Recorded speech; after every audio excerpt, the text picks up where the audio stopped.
5 boys and a girl. And you know what their names were? We had Timmy Tut Tut, Petey Put Put, Patty Cake, the Bob Bob Bob Bob Bob Bob, Biddy, the Matthew, and the Mike. When you didn't know your name until you was 14, you got to name one Bob Bob Bob Bob Bob Bob, Biddy. Anyway, we moved up here so that you 6 children would have a place to play and explore and be free and still not get into trouble. You got in enough trouble. But here, you had tennis courts to play with, you could get to the corner store, you didn't have to be driven every single place to have some fun. And so back then in the early 70s, late 60s, there wasn't much here, so you had lots of good times here. And your daddy had to take a $10,000 cut in salary and move up here, and that was a lot of money back then. But you know what I told him? I said I was going to leave him if he didn't move up here. He came up the very next week and found a job. I would never have left him with 6 little kids. You think I'm crazy? But he didn't know that. And he came up and he got a job with the Traverse Bay Intermediate School District. And he was the same as a social worker. And they gave him Kalkaska and Antrim County. And we lived in Glen Arbor. If you can imagine winter time, driving from Glen Arbor to Antrim County to the schools and Kalkaska to the schools. It was a very difficult couple of years. But he loved it. He was good. Messed up. A trampoline outside the kitchen window and he did everything possible to make me have a heart attack doing flips on that trampoline outside the kitchen window and always going down and I was afraid you're going to fall in the ice or drown in Lake Michigan with all the icebergs there that you all thought was so much fun to play in the icebergs and play in the sand and go in the water and go down, sneak down at night with nobody with you. Without your buddy. Sometimes you did, didn't you? Yeah, you said she did. Yes, she did. So it wasn't easy being the mother of all you children. Business, and how did we all become businessmen, people? Well, because it drove me crazy, and so in the summertime I said, instead of having a lemonade stand, why don't you sell all those Petoskey's you've been collecting? Y'all had buckets full. So you have, stand out front. I found an old piece of board, some what do you call those things, and we made a stand, and you had penny ones, nickel ones, dime ones, quarter ones, 50-cent ones, dollar ones, and then you start polishing them and making jewelry, and all 6 of them never had to ask me for a cent of money from then on, because you had enough spending money. And people, even after you grow up, would come and knock on our door and say, where are those little children that sold the Petoskey? We'd like to take a Petoskey back down to Detroit with us. I said, the little children all grew up. But you had a good business going there, and that's how all of you are in business for yourselves almost, and I think that's, you always said you got your start with that Petoskey stand, didn't you? How'd you feed all of us? How did we get so interested? Oh my land, you know how what did we get so interested in food?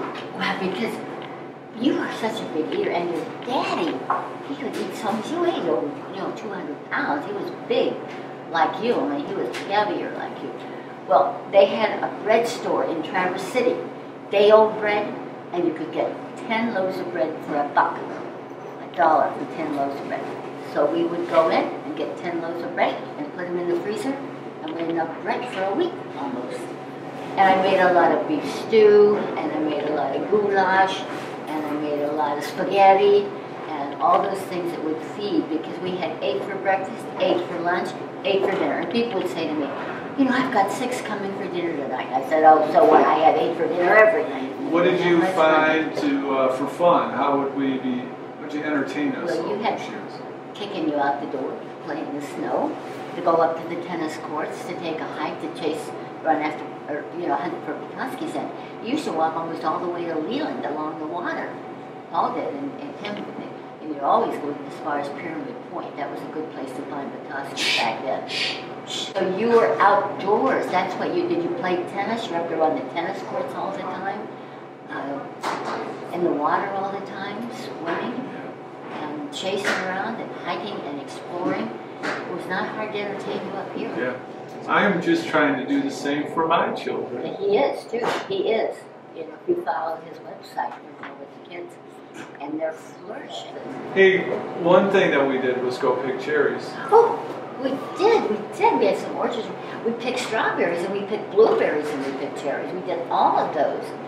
That's right. Back then you could go in an orchard and they would let you pick cherries. And then people began taking advantage of it and spoiling the trees. And so they stopped it. But back when we were small, we could still go and pick cherries, and the strawberries and blueberries. There were, you know, all these farms that would let you do that. Yeah, to do. Okay, one last word of advice for any mom today with young kids. The advice is to be very flexible. That the child itself usually knows what's right for them most of the time. That you just have to hit that balance between too strict and not strict at all, and that's the hardest thing for a parent to do. To free them and yet keep the reins so that, you know, they're protected and safe. That's kind of What was your famous line that you'd say when the dishes were piled high and the clothes were all over the place and the kids are running all around and you I don't throw your want to arms? be, I don't want to be a mother, I want to be something else. It's too hard to be a mother, I don't want to be a mother, I want to be something else. And then you kids would say, but you are our mama. You have to be our mom. And now I'm using it for the grandchildren. I can be walking the grandchildren. I don't want to be a grandmother. I want to be something else. And Cobra goes, but you are our grandma.